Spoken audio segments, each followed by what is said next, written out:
Welcome to Crescat's Market Call, featuring our macro and activist mining research. I'm Kevin Smith, Crescat's founder and chief investment officer. Before we get started, please read through our important disclosures being shown now.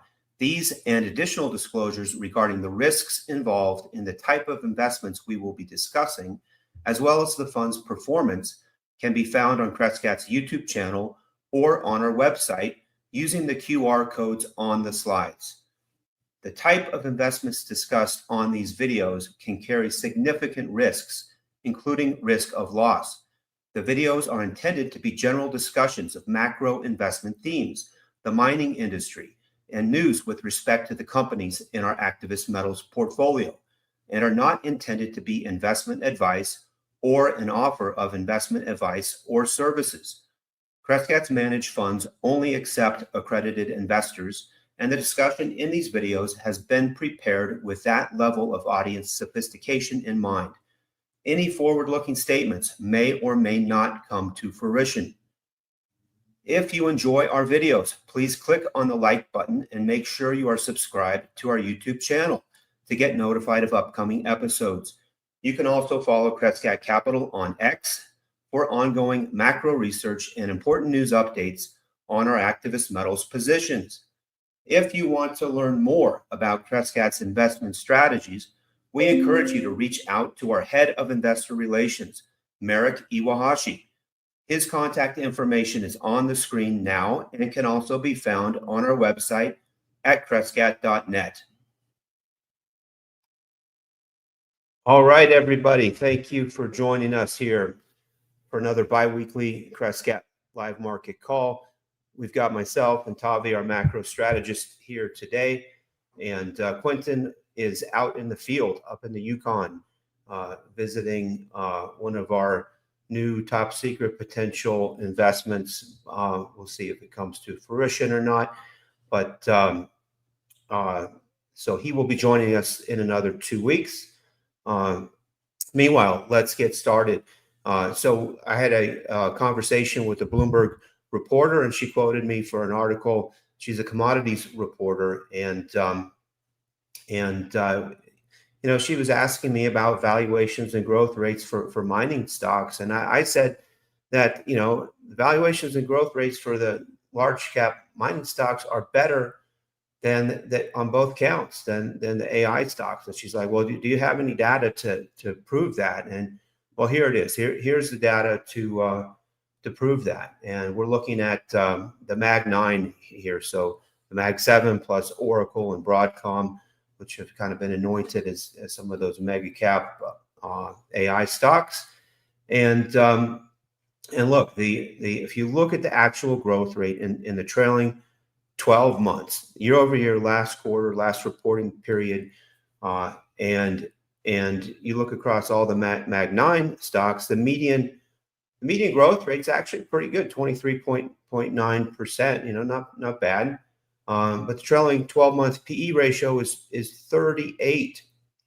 All right, which you do a PEG ratio comparison. PE is is less than the the PE is higher than the growth rate. So you look at PE divided by growth rate, and it's above 1.6 for a PEG ratio. Now let's look at a selection of the large cap miners. Now these are the large cap mining stocks that are scoring the best in Crescat's quant model right now. So we've got a fundamental equity quant model, something that I've had for like 30 years now. We just continue to update it and upgrade it, and it's a pretty good model. So here we're looking at the top large cap mining stocks in our model, and you look at the median of the actual growth rate year over year in the last reporting period. A couple of these are semi-annual reporting periods, so you got to factor that in, but most of them are quarterly. 129% year over year EPS growth. Okay, now that's why are the mining stocks growing so much on their earnings right now? Well, that's all the operating leverage from the higher gold price environment that we have right now, and it's coming straight down to the bottom line. But what's the PE ratio? The trailing 12-month PE on these earnings. 16 at the median, 16. So you do a PEG ratio, that's 0.13. Compare the AI. Is AI a bubble? A lot of articles starting to go around these days showing that the S&P 500 and the AI stocks, are indeed creating a bubble in the marketplace. Here, here's something that's helping to confirm that. But you look at the comparison of the two median PEG ratios, and it's about a 12 times difference. Okay, so it's about a 12 times better value and growth trade-off in the large cap miners. But what's the problem with the large cap miners? Something that we've talked about for a long time, and that is that these big mining companies are facing a supply cliff, a production cliff. Their reserves, they have not been extending their reserves. They've not been spending the money on exploration and new mine development.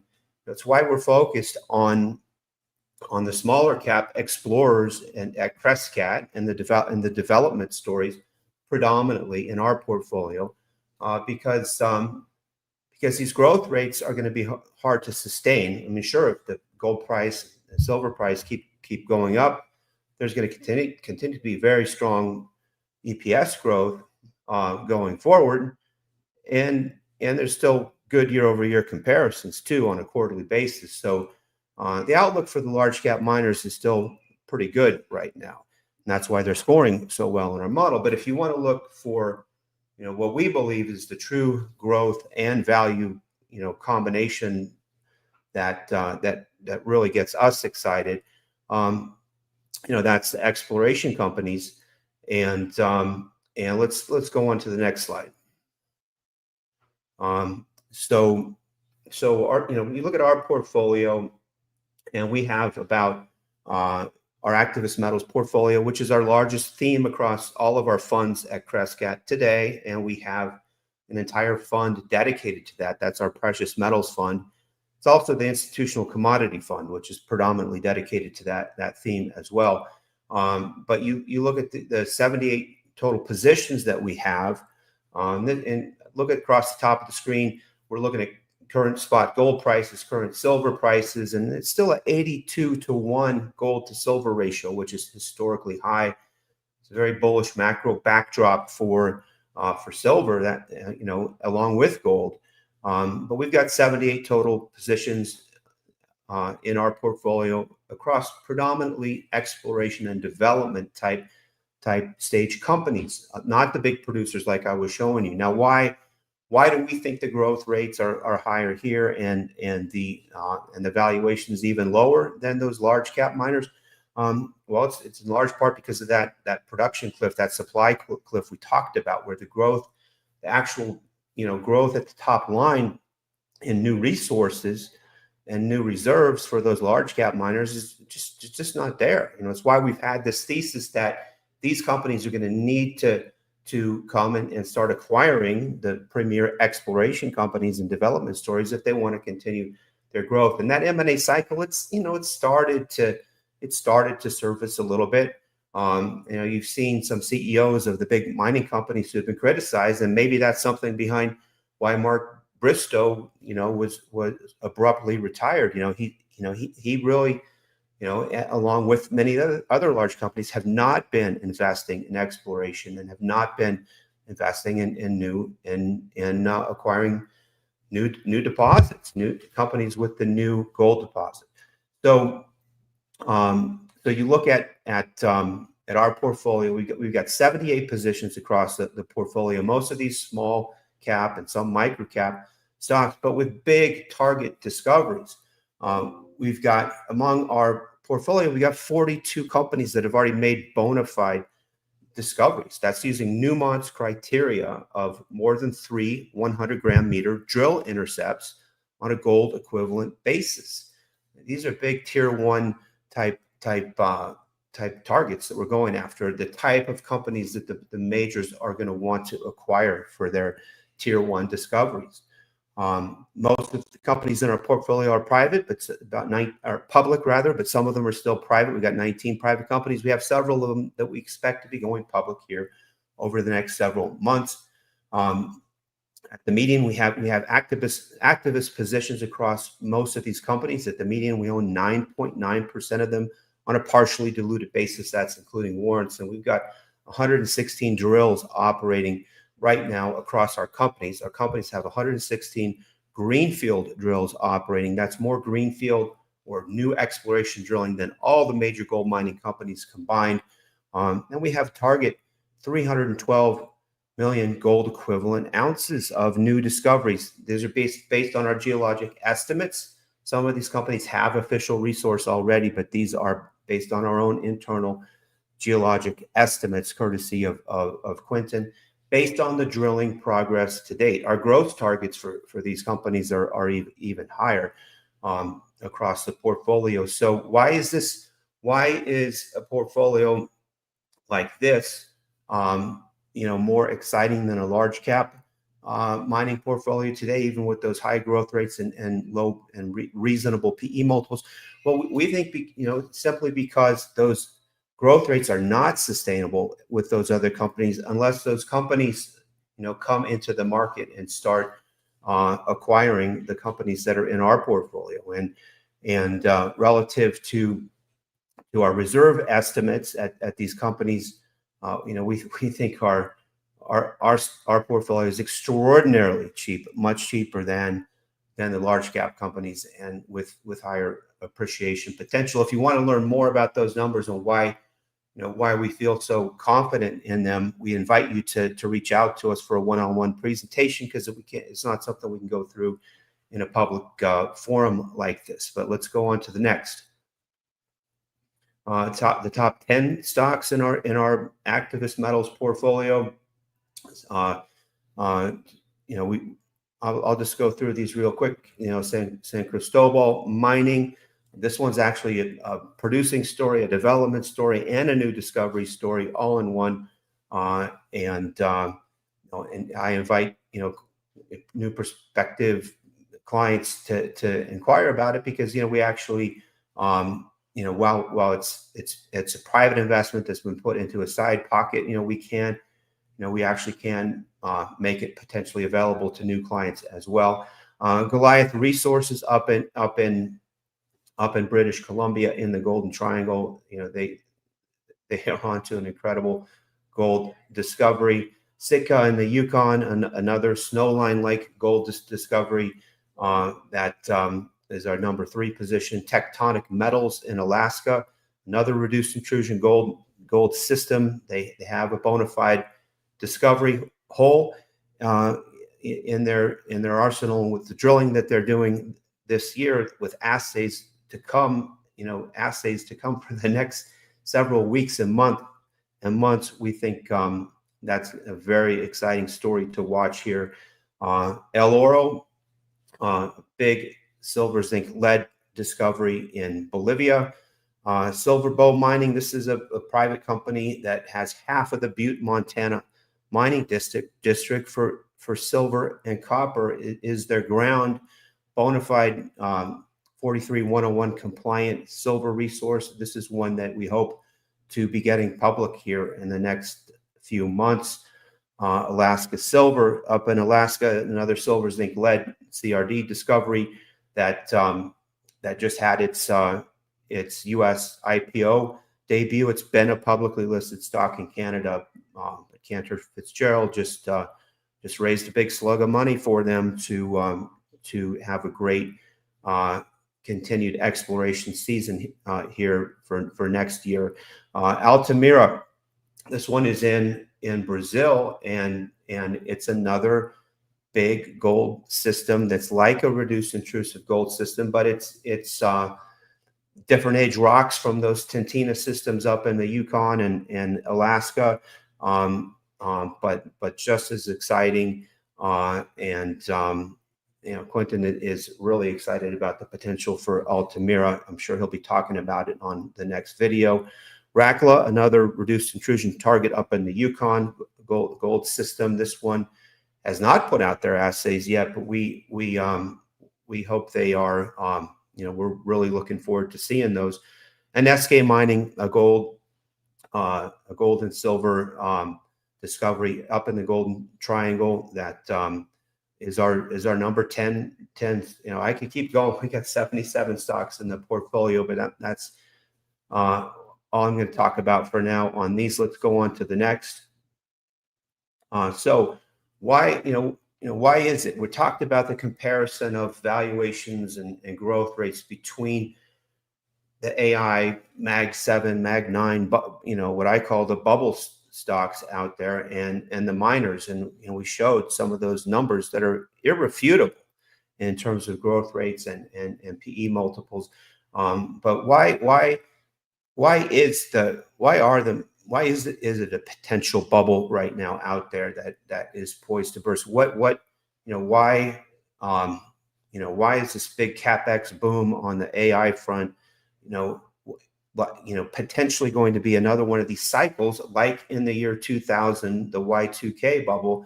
Well, here, it's the CapEx cycle is what we contend here at Crescat. That's a big driver of this, because these cycles are reflexive. They're things that build on themselves and create their own performance, both for the economy and for the companies themselves. And then they unwind on themselves in self-reinforcing fashion. This is exactly what happened during the internet bubble, the dot-com bubble, and Y2K. And here we're looking at the top 5, the hyperscalers of Y2K, the top 5 companies that were building the internet: AT&T, SBC, WorldCom, and Quest. And these were the companies that were spending the most CapEx in the S&P 500 at the time. And you can see how their CapEx was climbing in 97, 98, 99, 2000. And it peaked. It peaked out. The spending boom peaked and unwound on itself. I mean, everyone thought that because of the internet and what a great new thing it was, that we're just going to have to keep building more and more of the information superhighway. But guess what? We didn't need to build anymore, and companies spent too much. And this you can see in the aggregate market cap of these stocks in the red line here. You can see how it peaked out across these 4 companies. I think 2 of them went bankrupt in the ensuing 2 years. And so why do these CapEx cycles work like that? It's how the world works for cyclical industries, cyclical economies. It works that way in the mining sector too. It's why we've been through a 14-year bear market in the mining sector, one that I think is inevitably determined to turn back up and sustain in a long bull market. Okay, so we've seen what happened to the telecom providers, the hyperscalers of Y2K, right there back in 2000. Let's go on to the next. What happened to the top vendors to the hyperscalers? These might be considered the equivalents of the NVIDIAs and the semiconductor companies today. But back then, who was it? It was Cisco Systems, Sun Microsystems, Lucent Technologies. They were the top 3 vendors, the ones that all that CapEx boom that you saw. Where was that money being spent? Well, it was being spent at these companies here. And they also peaked out in March of 2000, at the peak of the tech bubble, and these companies were decimated in the ensuing 2.5 years. So I think most of us are old enough to remember that one. But let's go on to the next. So now let's look at the top 4 hyperscalers today, and it's just up, up, up, up, up. Is it possible for this trend to continue up, up, up, up, up on a sustainable basis? Or is it more likely to end in one of those reflexive unwindings where things just got too big? How can that potentially happen? Well, it's, when companies are spending so much money on building on CapEx, on building out the data centers and providing the AI services, are they going to be able to get a return on that investment? Are they going to be able to get a return on this highly depreciating computer equipment that they've been buying, and enough to justify continuing to sustain that level of investment. I don't know, but I contend that it's definitely not indefinitely sustainable, and I contend that it's approaching a level that is getting ready to unwind and self-reinforce the other direction. Why, what is one reason for that? Let's go on to the next. One reason for that is that the valuations of these companies and how much money they're spending on this equipment, it's simply unsustainable relative to the size of the overall economy. So we compare the top 10 mega cap stocks of 2000 to the top 10 today. And yes, this chart hasn't been updated in like a year. I need to update it, but what's it going to show? It's simply going to show that this bubble has gotten even larger today.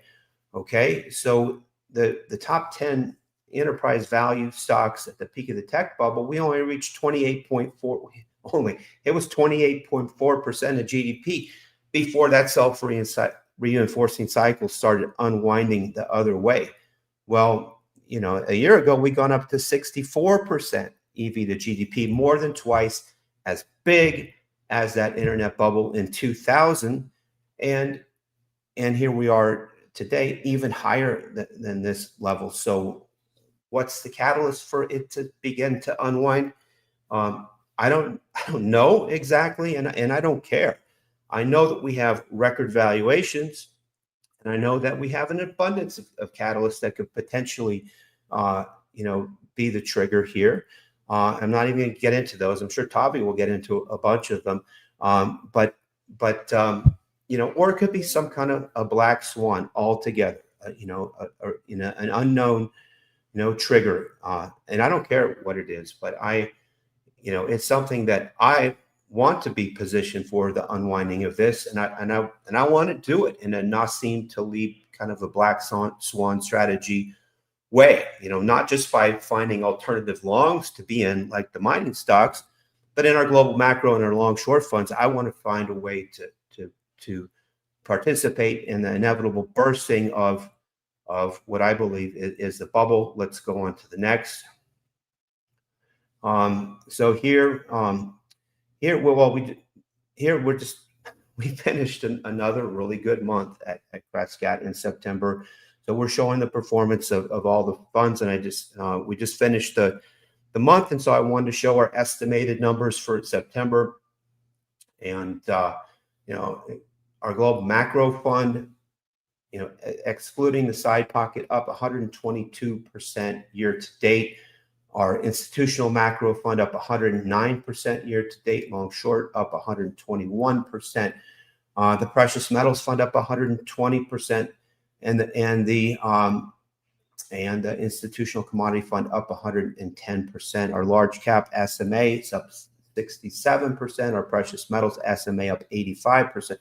So Crescat is having a great year across the board, but what we've been talking about is why I believe it's sustainable. And now, to get back to this black swan idea and how we're playing it within our global macro and long short funds, let's go on to the next. Well, before we get to that, here we're just showing that according to Preqin, and this is through the end of last month, we have 5 of the top 10 performing hedge funds in the entire Preqin hedge fund database, and this is among 1,374 hedge funds. So our themes are working. The short themes that we have, the black swan themes in global macro and long short, have also been working, because we were able to capitalize on those market dislocations that we had earlier this year, back in February and in April, via our short positions, and we're able to cash in when we had that volatility explosion as well. But here we are at record all-time high valuations again. So we're still our black swan trade to keep the put options alive, to be able to play this inevitable unwinding, is still in play, and that's in the global macro and the long short. Let's go on to the next. Specifically, let's look at the global macro fund, because this is our most comprehensive fund that we have at Crescat, where we can play all of our macro themes. Yes, the activist metals is the largest theme in this portfolio. It's a long theme, but our second largest theme is the what we call the, I forget exactly what we're calling it this day, but it's the mega cap. It's the mega cap bubble, the mega cap tech bubble, and we want to be in it to play the unwinding of this. It's the S&P 500 index fund bubble. It's record valuations that we have, and the abundance of potential catalysts to unwind those.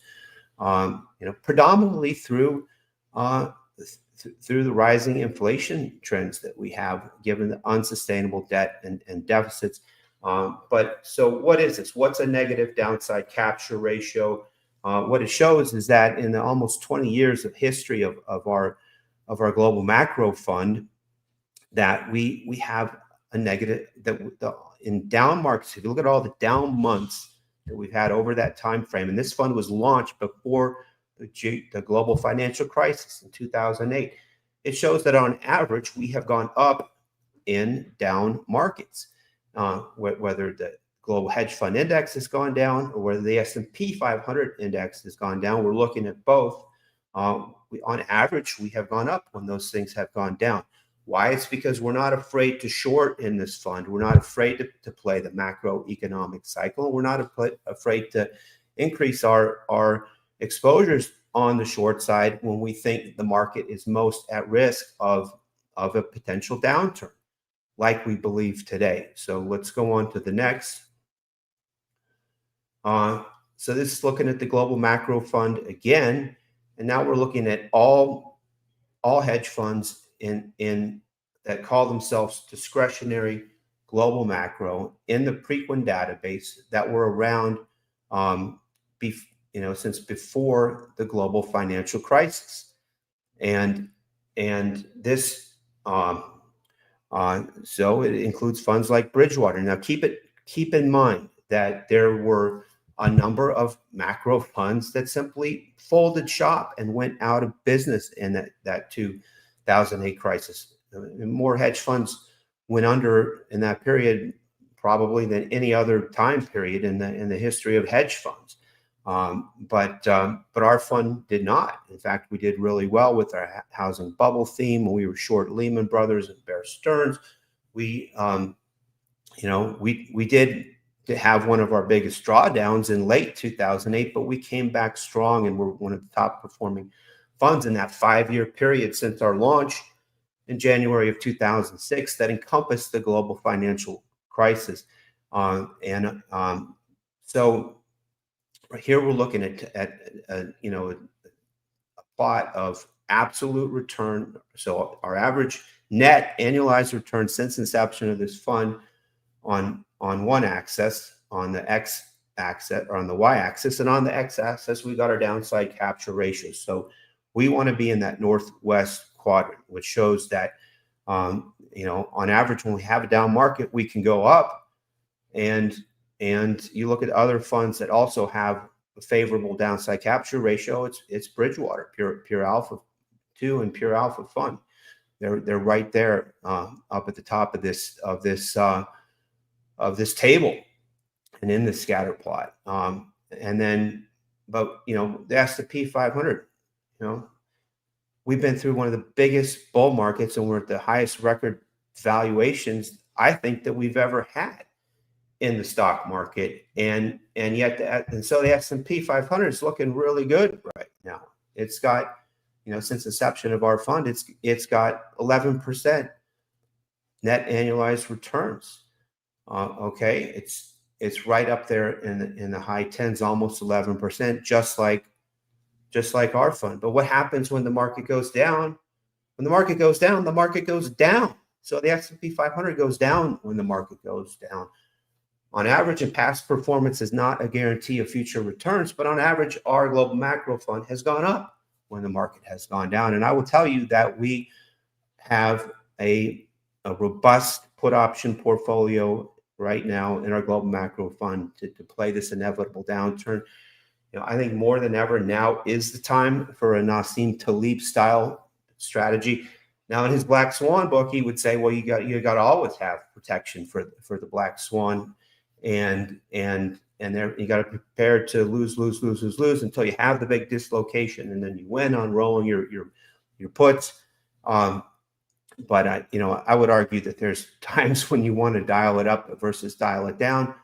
Now is a time when we are dialing it up, okay, and we are discretionary global macro fund, and yet it's a strategy that where we can have an asymmetric upside to downside dislocation in the stock market at large. It's something that we're employing in our global macro fund, our long short fund, and our institutional macro fund, and it's put option portfolio, and talk to us about how we're schedule a call if you want to learn more about how we're implementing this. Do I have any more slides here, Trevor? Okay, that's it for me. So we're going to flip it over to Tavi, who's got an abundance of really good macro charts to talk through. Thanks, Kevin. All right, let's get started. Let's see if I'm not muted. Yep, I'm not. Okay, perfect.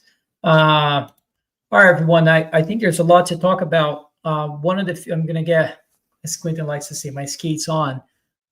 There was a lot of data that came out this week, and especially, I'd say particularly what's happening with labor markets was a big one. We've seen data, I would say, especially in ADP research or reports were very, very negative overall. And I would say the other thing is definitely calling attention is if you looked at the younger population unemployment rates, they're starting to really accelerate to the upside. In other words, deteriorate substantially. If we looked at historically, this is an indicator that tends to actually lead further declines in the labor data overall. And so I suspect that that's showing a lot of issues here.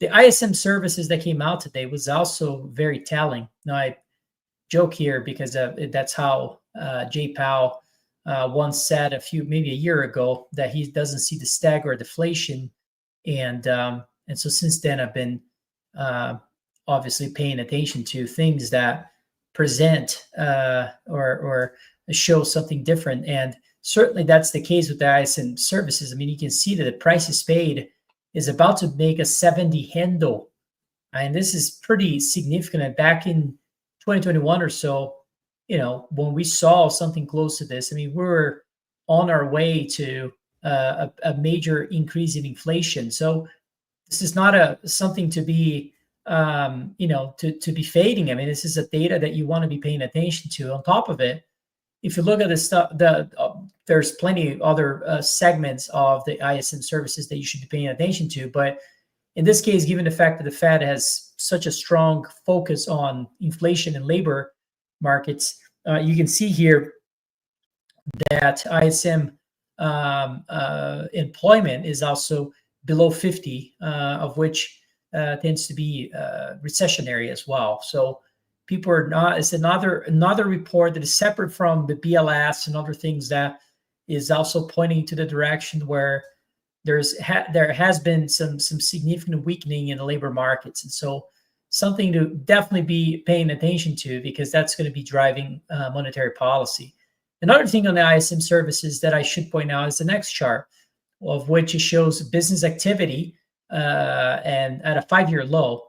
Now you can see this trend has been falling for some time now, and continuing to do so. And now it's below 50 for the first time since 2020, and it's certainly something that also adds to the fact that business activity is starting to perhaps even contract. Who knows?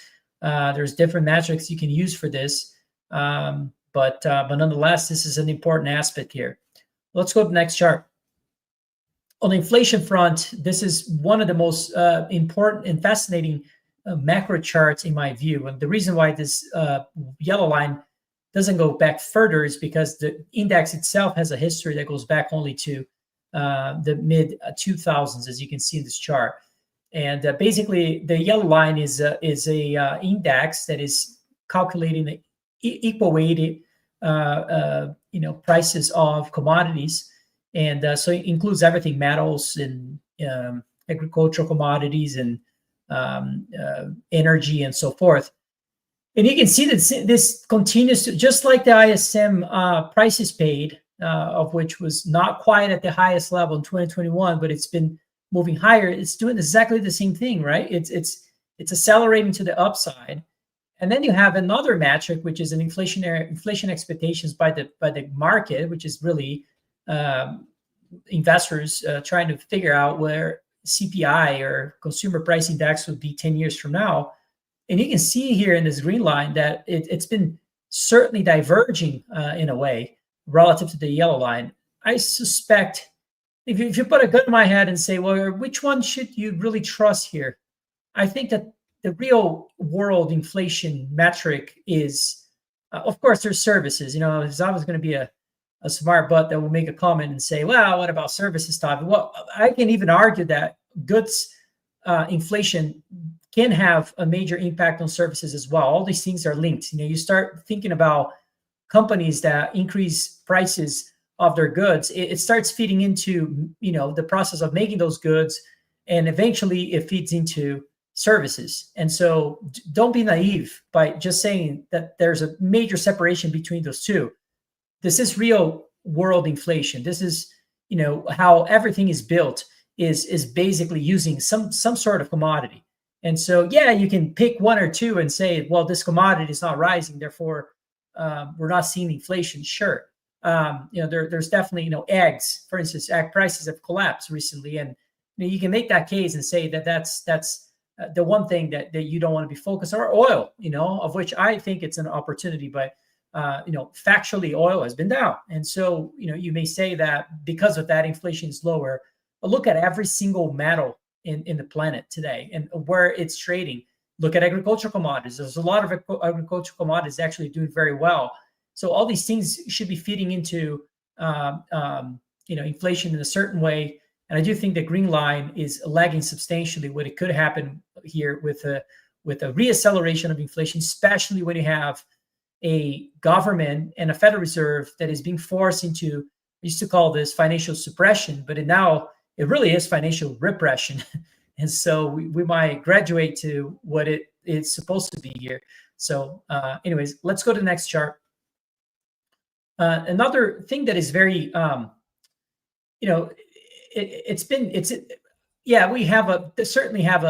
we can break down our views into structural views and tactical views. Structurally, we can say, I think with a lot of confidence that the market is very expensive.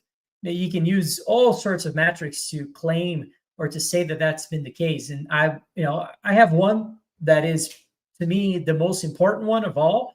Now, you can say market cap to GDP. You can say global market cap to GDP and global GDP as well. You can use fundamental metrics within the markets and say the same. But to me, or positioning as well, right? Positioning is probably one of the most important things you should be paying attention to as well. To me, what I think is incredibly important here is a CAPE ratio, right? It's a cyclically adjusted PE ratio, which basically calculates where prices are relative to an average of earnings per share over the last 10 years, and it smooths out all the perceived volatility that we tend to see in earnings. And it gives you a sense of how much you're paying for those earnings, right? I mean, it's undeniable that you're going to have earnings that are going to be potentially, doing well in this environment. But how much are you paying for those earnings is a key question that I think investors oftentimes forget about. And sure, valuation is also not necessarily the best metric to time something. So here I'm going to attempt to use a few that at least worked for me personally and for the funds in the past. And it reminds me back in 2018 when we saw transportation stocks, and that's a Dow Jones Transport, And transportation, if you don't know, it does have a very strong link with the real economy, right? It's the same way commodities have a real link with the real inflation.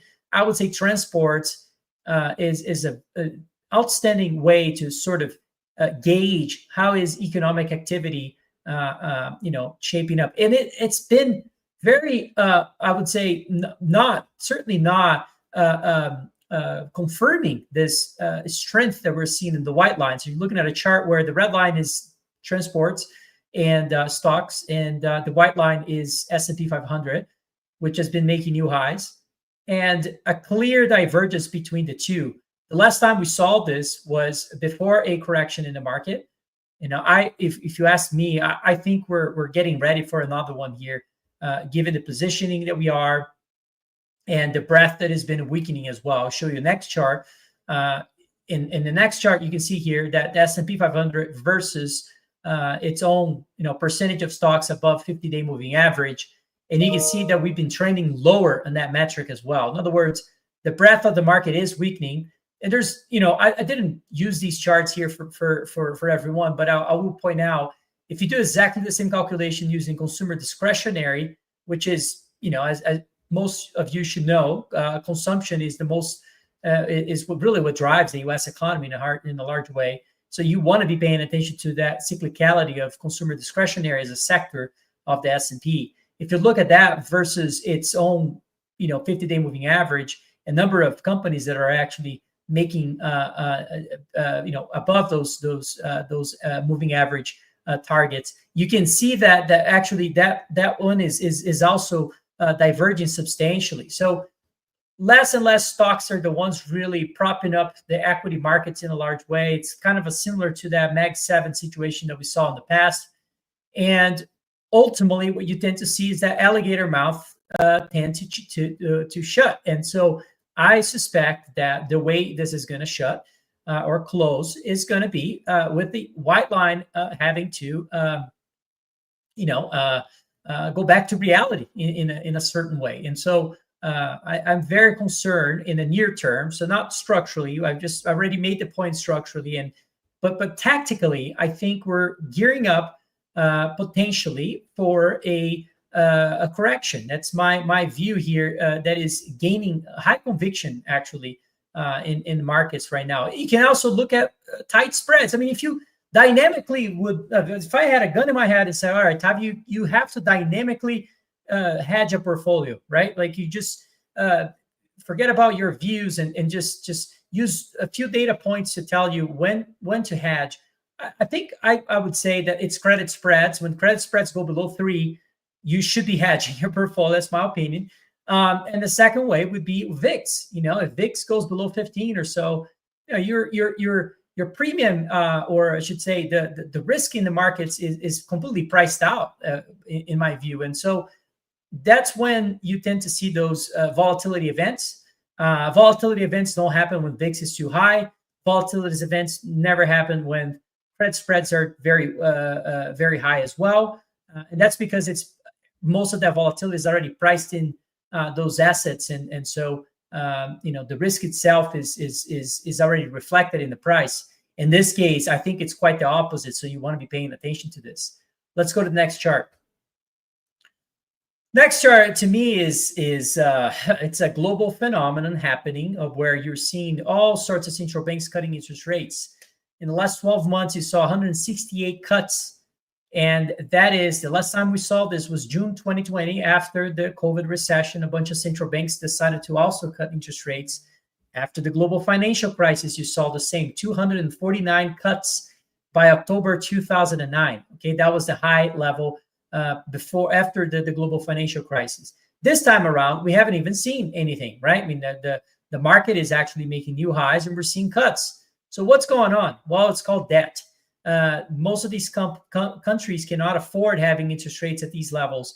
And what I think it's fascinating by this chart, there's a lot of different conclusions, but I'm going to point out what I think it's the most important conclusion of this chart is the fact that we did see the dollar, declining substantially this year.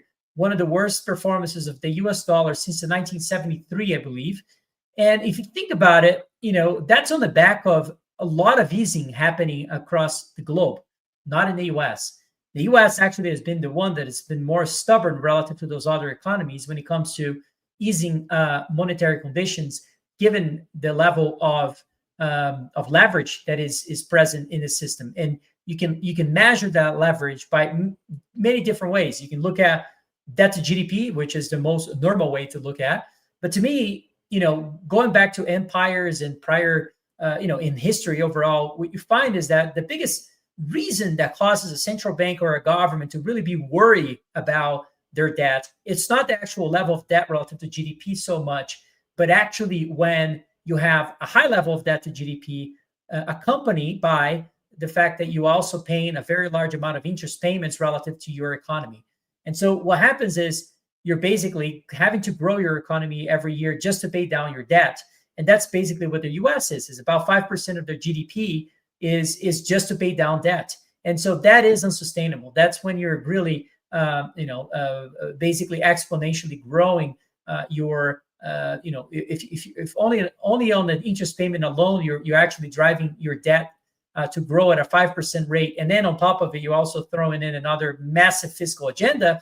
Well, that's obviously going to have a major issue on your debt. And so, yes, we're seeing this government shutdown, and that gets a lot of noise, but that's, I sometimes try to just, mute out the noise and focus on the big picture. The big picture is right in front of us, is that the U.S. government and the Federal Reserve are likely to catch up on the Fed cuts, in my view, as we're seeing starting to get priced in more and more in the markets. I still shocked, if you ask me, I'm shocked by the level of the 2-year yield.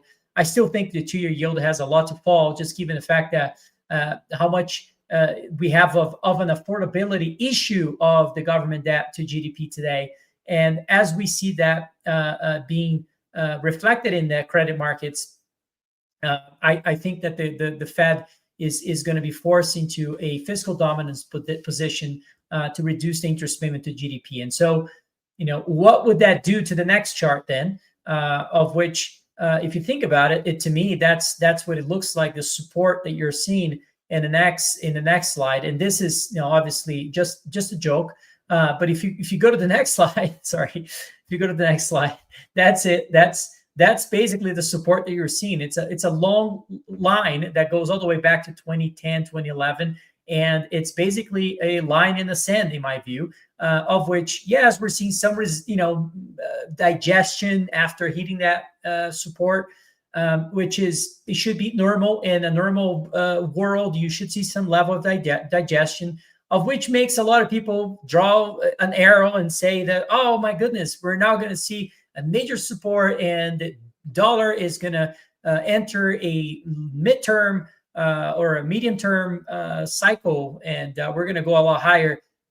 And certainly anybody here, nobody has a crystal ball. Nobody knows what exactly is going to happen here. But you also have, we can all have our own views. And I'll tell you my own view. And my own view is, and I think it's certainly Crescat's view too, is that this chart is going to break down, and we're going to see, once we see that break of this once, and if, of course, I have to say that, but if we see this break of this of this support, I do believe we're going to enter a long-term declining trend for the U.S. dollar, and I think that that's what catalyzes a lot of things. Catalyzes the situation with the mining companies, with the smaller companies and earlier stage companies that we have. We like to say they're small companies, but they're not really small. They actually have or are onto what we believe to be major discoveries of gold, silver, and other minerals. And what is interesting is that those things have not received the same level of liquidity as the other part of the industry yet, in our view. And that's one of the reasons it has to do, I think, with the dollar. The dollar has not confirmed yet this big downward trend. And I think we're very close to it. I think we're very, very close to it. I mean, one bad data or news, piece of news could really change things from a support to a break of that support.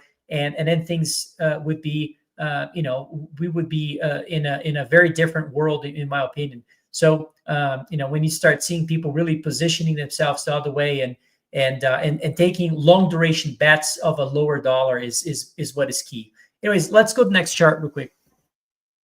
So the next chart is something that's been happening is this crazy move on gold. And boy, what I said is if I could earn $1 every time somebody tries to time a correction in gold, I think we will all be filthy rich. And it's just a difficult market to be trying to do that because there's so many imbalances in the world. And even myself, I've tried to go back and say, all right, well, let's try to understand what happened in the 1970s and draw some level of guidance, right, to understand what we could see here. But the truth is that 1970s was nowhere close to the amount of imbalances we have today. We're dealing with something significantly worse than we saw back then. We're dealing with a structural problem when it comes to the current account deficit. We obviously have a fiscal deficit issue.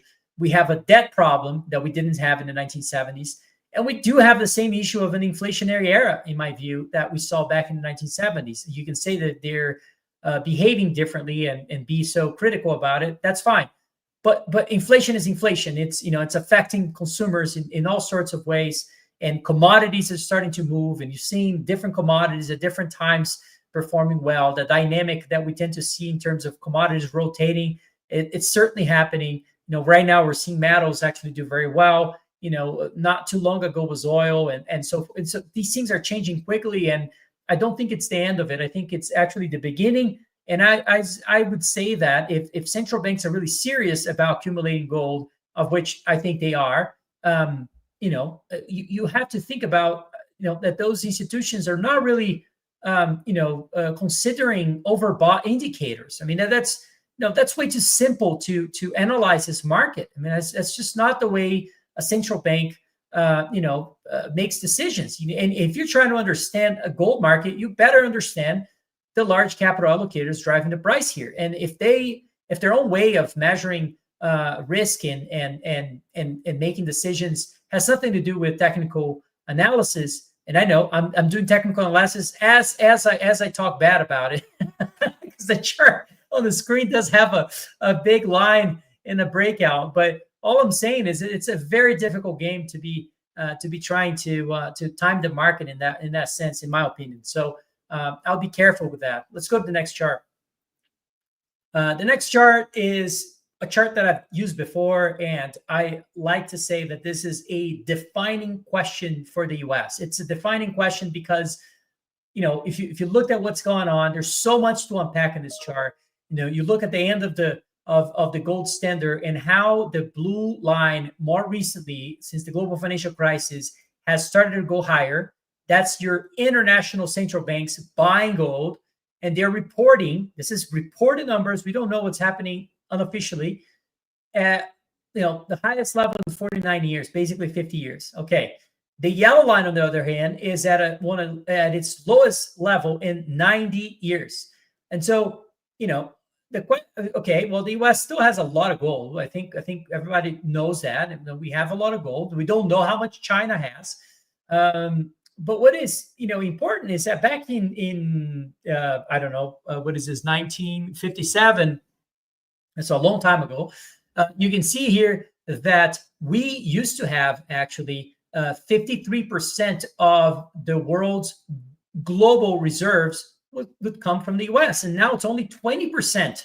So the U.S. has basically opted out, as far as we know, from this whole buying spree. And the defining question is, will the U.S. join the party? Or I'll add another one. Is the U.S. already joining the party here? And we don't know about it yet. And I think there is a chance that could be the case. Why would you not, consider that as potentially being part of this whole story? So, yeah, I think that this is a critical situation we're seeing in the macro environment. And one of the reasons why it is very difficult to be analyzing this market with the lenses of technical analysis. One more time. Let's go to the next chart. The next chart, we're basically looking at silver relative to financial assets, or the S&P 500. And this is total return on the S&P 500. And you can see almost a perfect cycle, right? I mean, we go up, and in this chart going all the way back to 1985 or so, when silver was overvalued relative to U.S. equities in a major downward trend all the way down to the bottom of the early 2000s, late 1990s during the tech bubble, which was the peak of the S&P 500 really outperforming silver. And then silver takes on to another major performance relative to the S&P 500. And how incredible is this chart now, doing exactly the same, starting to form a base in my view, and potentially unleashing the beginning of an upward trend that could be extremely important for capital allocators. And so I do think that once we've been to and the reason why these things work that way, in my opinion, has to do a lot with conditioning of investors. We go through like 2 decades or so of one certain thing working. It's like CFA changes its own curriculum, and you see all these universities changing their own curriculum, and that's a time when you want to be taking the other side of it, of considering what actually happened 2, 3, 4 decades ago, and thinking about the cyclicality that tends to happen over the long term, not about 5 and 7 years, but really go back a lot further and start considering that these things a lot of times have a lot to do with major changes of capital flows. And I think, if gun to my head, I really think this is the beginning of a period where hard assets should start performing better than financial assets. All right, let's go to the next chart. On the next chart, you're looking at what happened basically 3 days ago, which was that silver prices in quarterly candles made new highs. The close was around $46.50 per ounce. Today we're hitting for the first time since 2011, $48. We're not too far from the $50 that we reached, but from a quarterly close perspective, this is all-time highs on silver. And what I find why do I like to look at quarterly, and why do we all look at quarterly closes? For many reasons, is because when you get, usually you get a quarterly close, you're probably that's probably your leading indicator to see then a monthly close, and then you see your weekly close, and then you finally see your daily close. I do think that's going to be the case here. I think that there's a major technical case to be made about cup and handles. That is a formation historically that I would not bet against it. I think that's something that is clearly taking shape here now, and it's used to be that we were missing that ending side of that handle, and now we're finally seeing the beginning of a major move, in my view, in silver prices. And wouldn't shock me at all to see a momentum being gained as we make new highs here. Let's go to the next chart.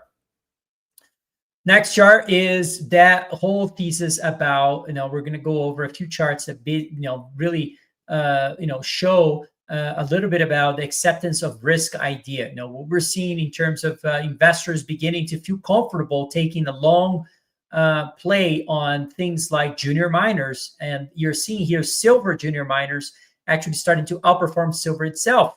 It wasn't too long ago when people used to mock us and other folks that invest in the mining industry, that mining companies never make any money. And, that is right. And when the environment for metals is not very favorable, I don't think that's the case here. I do think what we're seeing right now is a big change in terms of that acceptance of risk, and investors are beginning to really consider leverage over metals. Consider the fact that a lot of these mining companies today are producing silver sub $20 an ounce, while silver continues to make new highs.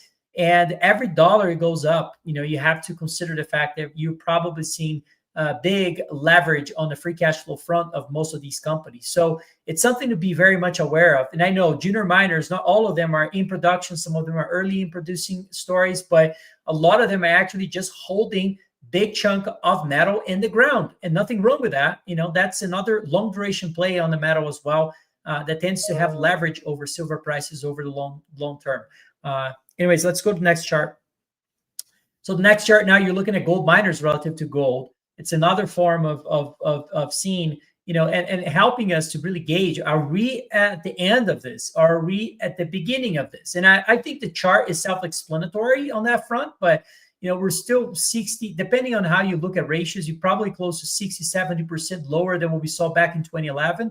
Now I want to remind you, 2011, the margins that we saw back in those times were nowhere close to the margins we're seeing today in these companies. And so, think about that premium. At that time in 2011, when we hit finally a peak of the mining industry, what we saw was that people were paying too much for what their businesses were worth, and that was the peak of the whole industry. Today, we're still, in my view, operating under the assumption that metal prices will go back to the $20 or $2,000 an ounce gold prices that we saw not too long ago. But it's valuations are really not reflecting where we are with gold prices now. So, in my opinion, that has a lot to do with this leverage play. Again, I always like to say this: leverage plays both ways. If gold prices are falling, you should expect that these businesses to get hurt more than gold itself, because they're taking on leverage and operational risks to perform. And so, I think if there was ever a time to be taking that risk today, it is today in terms of operational risk. So,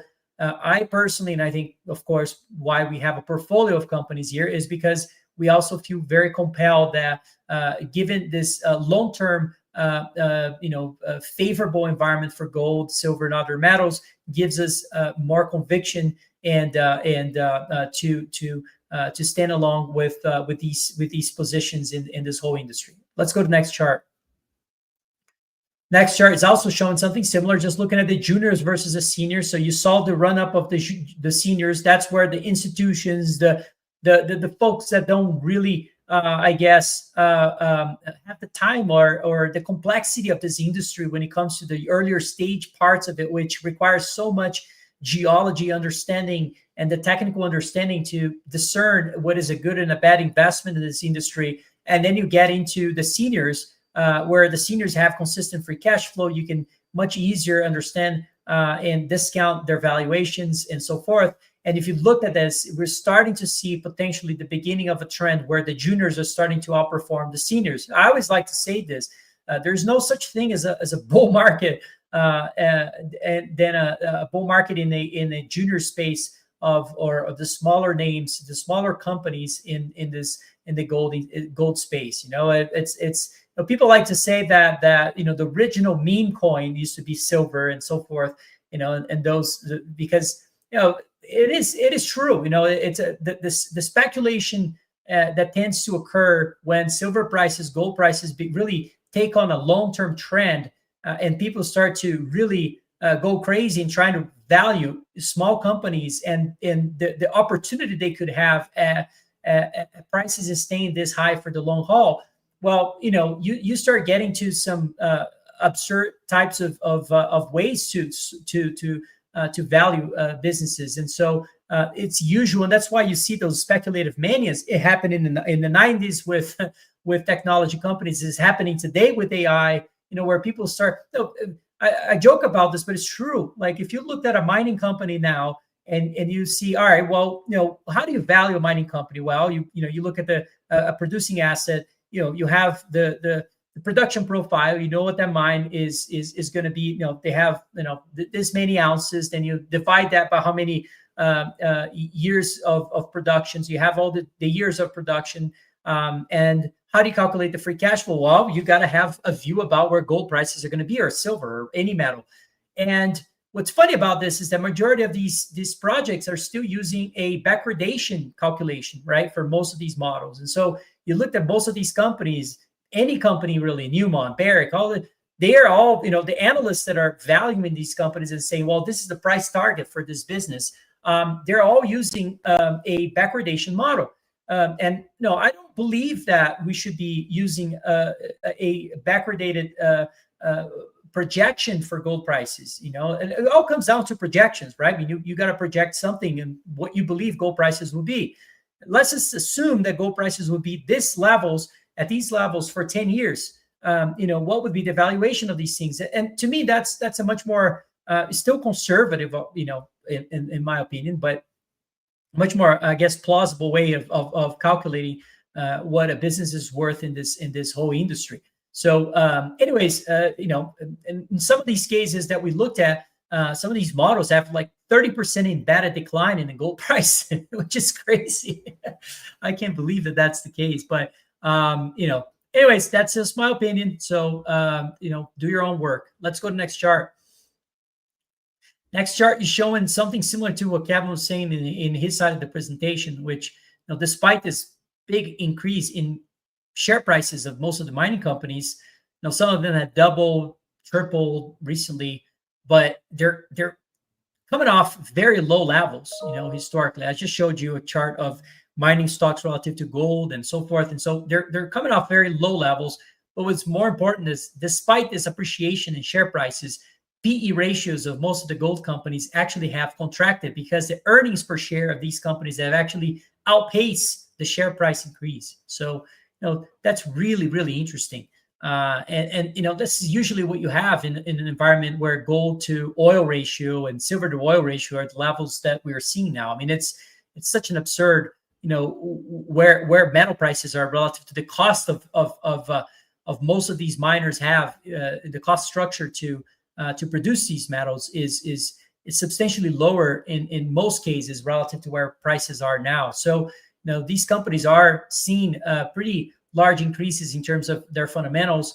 And I would say that the beginning of this appreciation of the share price was really due to the projections of earnings improving, right? People started estimated that the earnings would increase, but given the fact that we're in the middle of such a skeptical period where people are just really negative about miners, those projections are really still too low relative to the realized earnings that came in. So realized earnings are coming in higher than what the estimates are. And that's, if there's one thing that drives share price, is usually a low multiple on your PE ratio or free cash flow multiple. And you combine that with growth. Oh boy, that's where things get really crazy. So I think that's kind of the environment we're seeing right now. Let's go to the next chart, please. The next chart we're showing here, this idea, hard assets outperforming financial assets, given the fact, gravity at some point, works, right? I mean, it's things get too frothy. It's hard to continue to prop things up. I mean, at some point, a bubble can only be a bubble for so long. And so you're starting to see actually mining companies really outperform financial assets, which is really interesting. You can see here the S&P 500 since the COVID low. So, March 20.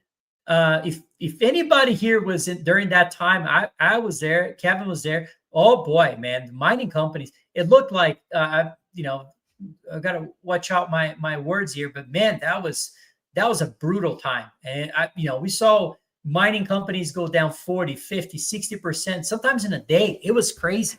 So those lows that we're showing in this chart here, they're the real lows. It was a dark moment in the world and in the mining industry as well.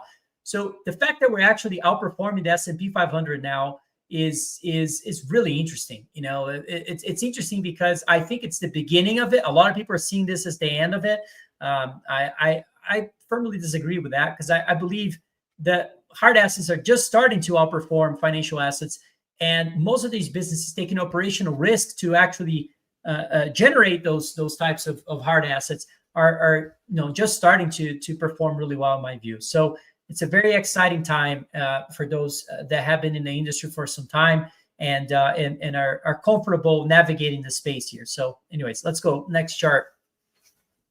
All right, so final comments here. It's going to be on oil, because it's something that I've been I've been waiting. I've been so patient, and it's something I believe so strongly, just because I do think that one of the things that is really mispriced in this market, outside of the risk and other things, is inflation. And we're seeing inflation in a lot of ways. And when you look at commodity producers, it's a good index calculated by MSCI index. And that's the white line you're seeing, of which has a lot of very heavy, I think 30+% weight in energy companies, integrated oil and gas companies and others. And what you see here is this major divergence between the white line and the blue line.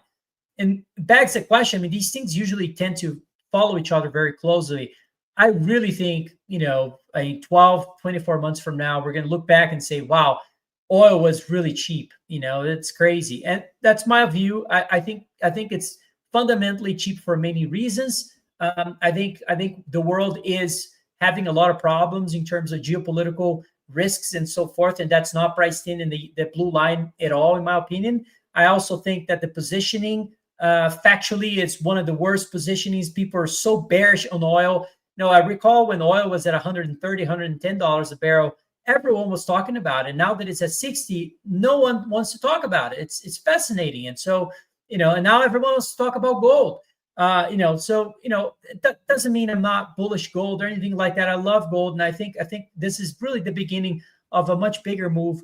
But I can't help but also pay attention to something that I think it's fundamentally cheap and historically, misaligned with what it tends to do when we are in an inflationary era, and we're also in a period that could be very beneficial for oil markets as well. And on top of it, the last thing I would say, if you go to the next chart, it's something to be aware of. Yes, if you looked at so basically we're looking at the number of drill rigs and the Permian, which is the basin that produces most oil in the U.S. and by far. And you can see here that the red line is showing the rig counts in the Permian, and then the white line is showing the oil production. And what you see here, first, there's a few things. One is I think we're starting to plateau here. Yeah. All right. And on the white line, you can see here, we're not growing to the same degree we were growing 5 years ago. That's, I think that's one conclusion. The second conclusion you can take here in the red line is that it's making lower highs. Sure. That's, probably because we see efficiency, and companies tend to use less and less drills to produce the same amount of oil, and over time that's starting to have an impact on how these things work. But pay attention not to that. Pay attention to the fact that it's been contracting by over 30% in the last 2 years. Okay, 30% in 2 years is not it's very unlikely to be. Because these companies are becoming more efficient in just 2 years. Okay, if anybody's going to make that case, I think you're out of your mind. That's my 2 cents. And I think eventually that's going to start driving the white line to plateau or even contract at some point. And once people start realizing that, the price is going to be ahead of that type of potential change in fundamentals of a commodity. And so I am paying very close attention to this. I'll also pay attention to the fact that we're starting to export oil to a degree that we haven't seen in a long time in the U.S. And inventories in the U.S. are at one of the lowest levels in history. So, we're getting oil out of the U.S. We have very low inventories, and you're starting to see these oil rigs begin to turn. So, yep, I am definitely on the oil bull train, alongside with in very strong hands with natural gas. And I think this is going to be very positive for the energy space over the long haul. All right, I think this is my last chart. Please correct me if I'm wrong. And I'm right. All right, Kevin. All right, thanks, Tavi. Yep. So we encourage you to reach out to Merrick, our head of investor relations, if you're interested in learning more about Crescat's hedge funds and our SMA strategies. We think it's yes, we're having a good year, but we think it's still very early in the cycle for our many of our core themes, especially our activist metals theme, as Tavi kind of walked you through a lot of the setup there as to why it's still early, and especially for the where we're focused on the exploration and development side of the market, where the majors have underinvested for over a decade now in exploration and building new mines. So you want to be in those companies that the majors are going to have to come by if they want to increase their production and continue these phenomenal growth rates that they have right now. But I don't know how sustainable it is if they don't have any new deposits to work with. Meanwhile, we're in this insane, valuation bubble in the U.S. stock market at large for large cap stocks, driven by this AI boom. And there's some great companies that are out there leading the charge, but but are the fundamentals sustainable? Are the valuations sustainable, or are they? Is this a bubble that's likely to unwind in true reflexive bubble fashion? Stay tuned. I think that's what it. I think that's what it is, and I'm determined personally to try to capitalize on this in some of our hedge funds here at Crescat and in all of our funds. Anyway, so do reach out to Merrick. His contact information here. Let us explain more about each of our strategies and how, if they potentially apply to you. There's still time for all these themes to play out in a big way, I believe. All right, we'll be back in 2 weeks, and Quentin should be with us with a lot of updates on our activist metals positions. So we'll see you in 2 weeks. All right. Thanks, everybody.